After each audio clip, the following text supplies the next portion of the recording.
E agora gostaria de falar numa coisa que é extremamente interessante enquanto sintoma social, que é a arte. Eu, como sou artista plástico, escritor, poeta, diz-me muito esta parte dos mercados criativos. E realmente a maneira como estão estruturados diz-nos bastante do tipo de sociedade, do tipo de valores que é aceito, que é promovido. E o artista que se torna demasiado incómodo por ter uma personalidade forte, não é por não ter qualidade que ele não é promovido. É pela sua personalidade forte e continua a haver nos dias de hoje artistas assim, artistas que não se vergam perante a hipocrisia, perante os vários atores mafiosos do sistema e que continuam o seu caminho com absoluta dignidade. Mais do que ter talento, tens que ter uma personalidade forte que não se verga perante os iscos, os pão e queijo no chão que ponham no teu caminho para tentarem que vás por aquele caminho. Continua a fazer muito sentido ser completamente autónomo e individualista. Gostava de falar também, por exemplo, da arte. A arte, os valores do artista são completamente diferentes daqueles dos valores do mercado, da malta do marketing, chamo-lhe a malta do marketing, dos gestores, bem, programadores. É uma mentalidade completamente diferente de nós, artistas visuais. Temos uma mentalidade muitíssimo diferente, eu diria quase tudo, até dos galeristas, que nos deviam representar, mas que muitas vezes não nos revemos naquilo que é a sua maneira de fazer as coisas. Portanto, para esta unidade intrínseca do artista, a família tem que haver, eu chamo-lhe o pacto intergeracional da família do artista. Se o artista tem muito talento, a família não pode ser cínica, como o resto à volta é, hipócrita, a sociedade. Ah, que ele tem muito talento, então não te metas com ele. Não, não faças nada com ele. Não, deixa-o pregar no deserto. A partir do momento em que ele morre, deixa de ser uma voz incómoda e a partir daí entram os leiloeiros, galeristas, etc., para impor este nome no mercado. Depois de já ter morrido. Verifica-se muito isto na arte. Desde o tempo de Van Gogh, diz-me o que é que mudou. Mudou apenas que há muitos mais artistas de gênio, porque o mercado sempre esteve parado, a nível da imposição desses nomes ao mercado. E mais, há uma coisa muito cínica que está a ser feita. Marchands astutos compram a preço da chuva obras fundamentais, obras-primas de um certo movimento e daí a 10 anos, 20 anos, o artista se calhar já está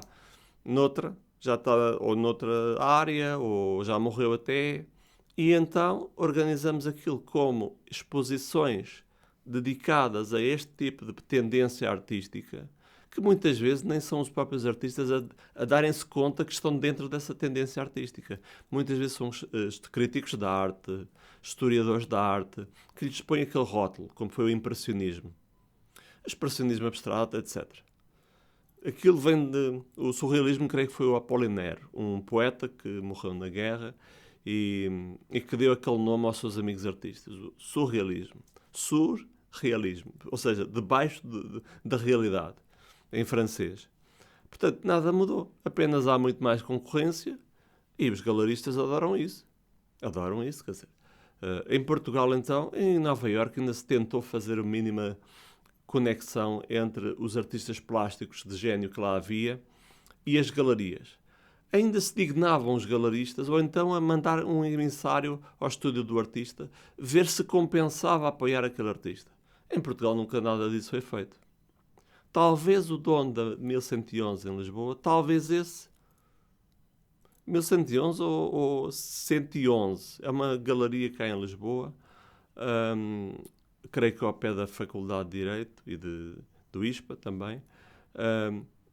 Esse talvez ainda se ligasse minimamente aos grandes pintores que havia, a Menés, Paulo Rego, etc. Os outros galeristas nem descem do seu pedestal para ir falar com um artista desconhecido, por muito genial que seja. Não se dão ao trabalho. Não se dão ao trabalho, porque as coisas vão ter com eles. as pessoas que estão nas faculdades de Belas Artes, que têm muito talento, são os próprios professores deles que lhes dão carta de recomendação, vão para aqui, vão para ali. Quem está de fora sempre esteve de fora e sempre estará de fora. É uma coisa que os pintores, meus amigos, ainda não compreenderam isto. Quando uma pessoa não vem de braço dado a um padrinho do sistema, não vai expor ali de maneira nenhuma. Se há outro que, por outro lado, tem as conexões sociais e económicas certas e que já dá garantias de algum retorno em termos de investimento, então aí vem o senhor pintor que nós queremos pô-lo. É assim, estamos nisto. Eu gostava de falar dos 3 principais mercados da criatividade. O mercado livreiro, ou seja, à volta dos livros, à volta dos escritores, poetas, etc., em que tu, basicamente, tens €1 por livro vendido. Tu para seres rico como escritor, tu tens que vender mais de 1 milhão, talvez. Mais de 1 milhão, a partir de 100 mil. Ora, como as tiragens em Portugal são muito baixas, porque também o mercado é pequeno, e o mercado é pequeno apenas porque nunca foi fomentado. As escolas estão completamente autistas em relação aos grandes valores culturais do nosso próprio país.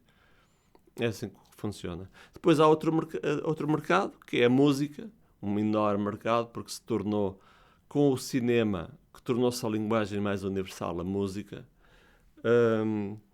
Bem, e aí na música ainda é pior. Ainda é pior. Mesmo os de topo, desde o líder dos Smashing Pumpkins, os Radiohead, etc., já viram, em muitos nos Estados Unidos, muitos estão a desligar-se do Spotify e outras coisas assim. Estão em guerra aberta com os mafiosos que sempre estiveram lá dentro do sistema para dirigir o grande dinheiro da indústria musical para, muito provavelmente, bolsos mafiosos. Na música é claro.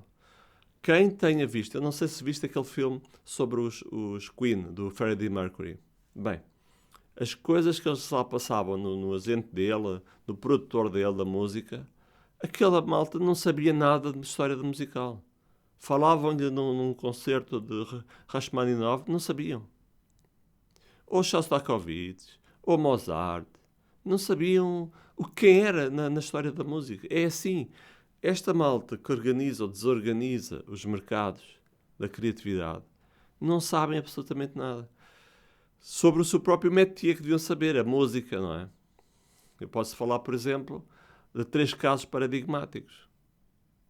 Já falei, Freddie Mercury, muito havia para falar também. Depois o Prince. Bem, o Prince teve que mudar de nome para um símbolo maluco qualquer, porque a indústria já o tinha etiquetado. Este dá muito dinheiro, portanto, ele que não chie muito alto, porque vamos continuar a explorá-lo. Ele, a partir daí, disse, não, eu tenho, para ser minimamente independente, eu tenho que mudar até do meu próprio nome. Ok? É assim que isto está. O George Michael esteve no tribunal durante anos e anos, num processo, creio que era contra a Sony, era quem tinha o contrato com ele. E ele também, teve ali a desgastar-se, a malta do sistema, para eles encantados da vida. Não é encantados porque, para já dá mau nome ao sistema. Dá mau nome. Depois, o artista não está a ser tão produtivo e a dar tantos milhões como dava. Mas é assim, os artistas têm que acordar algum dia e dizer assim, este é o dia em que eu não vou aturar mais este tipo de coisas e que vou fazer as coisas à minha maneira. E agora com a internet, por exemplo, o líder dos Radiohead, no último álbum, um dos últimos álbuns, lançou imediatamente no site da banda, não esteve à espera do produtor ou da editora tal que tivesse interesse no álbum, lançou diretamente e fez o apelo aos fãs diretamente. Vocês, entre 0 e o valor que quiserem, ouçam o disco, está aqui online para ser ouvido, e deem-nos o valor que quiserem. Tu podes pensar assim, bem, ele não recebeu nem um tostão. Não. Ainda receberam, creio que, alguns milhões. Ou seja, através do paradigma internet, tudo mudou. Se tu quiseres criar o teu próprio livro, por exemplo, voltemos à indústria do mercado livreiro, queres criar o teu próprio livro, vais bater à porta das editoras por alma de quem? Eu já nem tento fazer isso. Ou então faço isso só numa de gozar com as respostas que obtenho, porque são todas negativas, às piruetas de linguagem que dão, mas aquilo são respostas chapa 5. E toda a gente sabe isso, no meio. Portanto, há alguns grandes escritores que foram descobertos só depois do fim da vida. Muitos deles até suicidaram. É o que mais há. Claro que é o que mais há, porque as pessoas dentro do sistema da indústria, em vez de serem intelectualmente sérias, fazem exatamente o oposto para obedecer não sei bem a quem. Enquanto isto estiver assim, claro que um grande talento, quando alcança alguma obra que o preenche, que diz isto é a minha obra-prima, e continua no exterior a não haver eco dessa genialidade, claro que ele, a certa altura, diz: bem, para que é que eu estou a viver? Nunca serei reconhecido em vida, ou menos suicida-me, porque depois da morte por suicídio, as coisas ainda vão disparar o interesse à volta da minha figura. É assim que nós estamos. É assim que nós estamos. Bem, e nas artes visuais? Nas artes visuais é o mesmo. Ou ainda pior. Porque as artes foram sempre instrumentalizadas politicamente. O mais recente exemplo é o nosso amigo Ai Weiwei, que até está a viver no Algarve. No Algarve não, no Alentejo, creio, tem lá uma casa. Calminho da vida, com aquele estatuto que ele já possui no mundo da arte, mas também esse estatuto que ele possui dá jeito para o Ocidente, em bloco, utilizar o seu nome mítico na história da arte contemporânea e enviar mensagens ao poder chinês. Dá-lhes muito jeito. Esteja aqui num país mais ou menos neutral. Agora, como se viu na Ucrânia, não somos neutrais nada. Não somos nada neutrais. Estamos dentro da NATO, temos que piar fininho. Agora, esta instrumentalização política aconteceu com Picasso, Miró, Anthony Tapias também. Aconteceu sempre. A instrumentalização, por exemplo, da ligação ao poder religioso dos mestres da Renascença, aquelas pinturas nos tetos das igrejas e catedrais, quem é que os fez?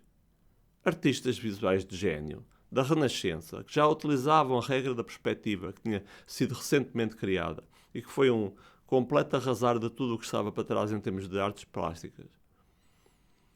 Claro que artistas muito bons, como o Ai Weiwei ele é muito bom mesmo. Mas ele sabe perfeitamente que está a ser utilizado politicamente. Mas qual é a solução para o caso dele? Vai viver para os Estados Unidos outra vez? Vai viver para a China para fecharem definitivamente o seu estúdio e mandarem prendê-lo? O que é que ele vai fazer? Ele está entre a espada e a parede. E se algum dia ele disser alguma coisa contra alguma coisa que ele não goste no Ocidente, a partir daí, se calhar nem em Portugal tem guarida. Os Estados Unidos já não vão querer mais nada com ele. E a China já nunca quis nada com ele. Onde é que ele vai ficar? É assim. E, portanto, eu recomendo-te uma coisa. A tua seriedade intelectual e a tua dignidade, uma vez quebrada essa pequena barreira fina, tu estás a fazer o jogo de outro e não o teu jogo como artista, tu perdes tudo. Não é um bocadinho, tu perdes tudo. Ok? E a partir daí sabem que podem pressionar-te, sabem que podem fazer chantagem contigo e dizem: não, este artista é muito bom e é moldável, é maleável. Com este nós podemos trabalhar. Agora, eu faço a pergunta, que faço a toda a gente: valeu a pena tantos compromissos ao fim de tantos anos ligados ou às artes plásticas, ou à escrita, ou à música, ou a outra coisa qualquer, como ator, por exemplo? Quer dizer, porquê que os atores de Hollywood são tão endeusados e todos os outros atores de Bollywood, de Índia, etc., Europa, porquê que todos os outros atores, muitos deles de gênio, não têm o mesmo reconhecimento que têm os de Hollywood? Porque claro que há uma máquina à volta de Hollywood. Claro que há uma máquina à volta de Hollywood que impõe aqueles nomes, Os americanos têm o domínio do carismático, o poder carismático, o poder simbólico. E a partir dali, tu, para concorreres com aquele sistema, tens que apresentar produtos que não são tão bons como aqueles, a nível técnico, que aquele sistema propõe. E a partir daí tens um problema. Porque não estás no centro, estás numa periferia, e para chegar aos mercados da maneira certa vai ser muito mais complicado.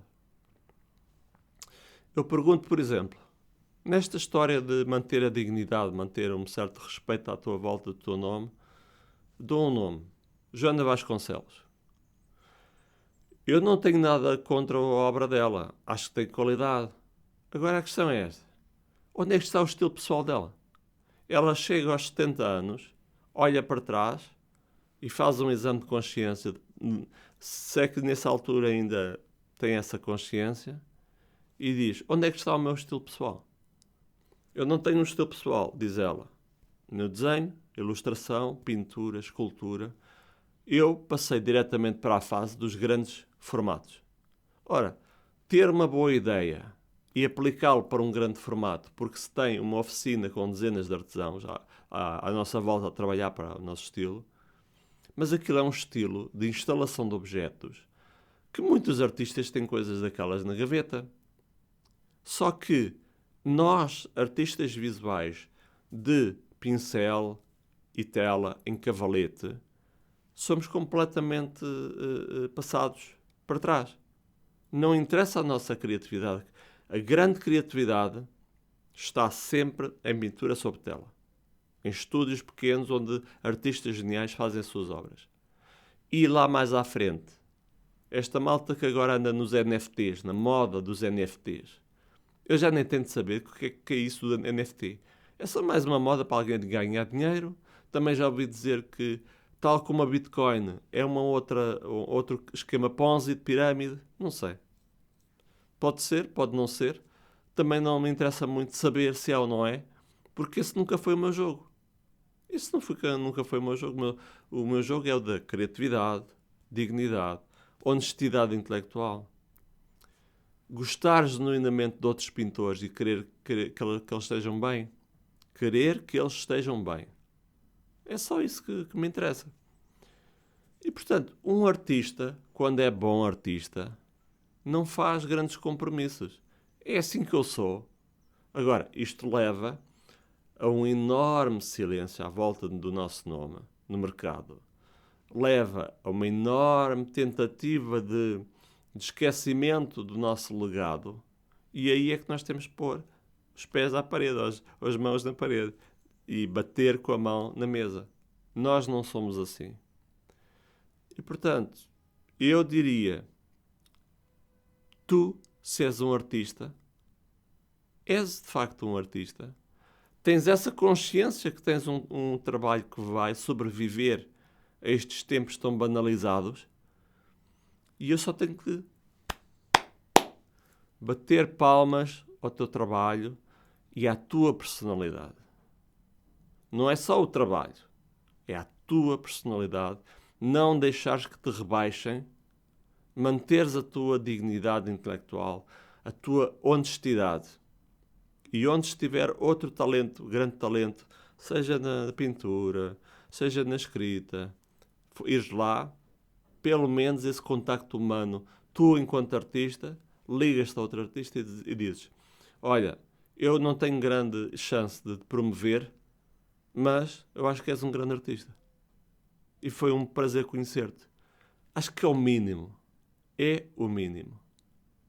E se pensas assim, bom, o bolo é muito pequeno neste país, neste mercado, eu já tinha a minha situação encaixada numa galeria, os outros não é a minha conta. Os outros passam ao largo disso. Bom, é um curioso pensamento. É tudo como tu sabes, como tu próprio sabes, como a tua própria consciência te diz, é uma questão falsa.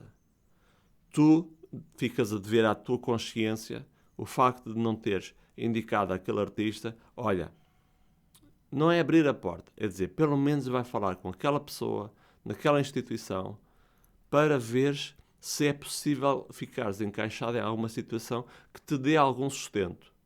Eu, quando falo em artes, falo sobretudo para os da base, para as pessoas com imensos problemas psicológicos, que se tornaram artistas tarde na vida e que são um mundo à parte. Mantêm ainda aquela ingenuidade da criança e eu adoro isso. E acho que nunca deve morrer essa situação dentro de nós. No momento em que nos tornamos cínicos, a nossa existência acabou. Obrigado por teres tido a paciência para veres esta dissertação à volta dos mercados dos criativos. Muito havia a dizer, só sobre o caso Prince há imensa coisa a dizer, mas acho que já ficaste a perceber a minha posição e acho que nunca deixarei de ser assim. Obrigado.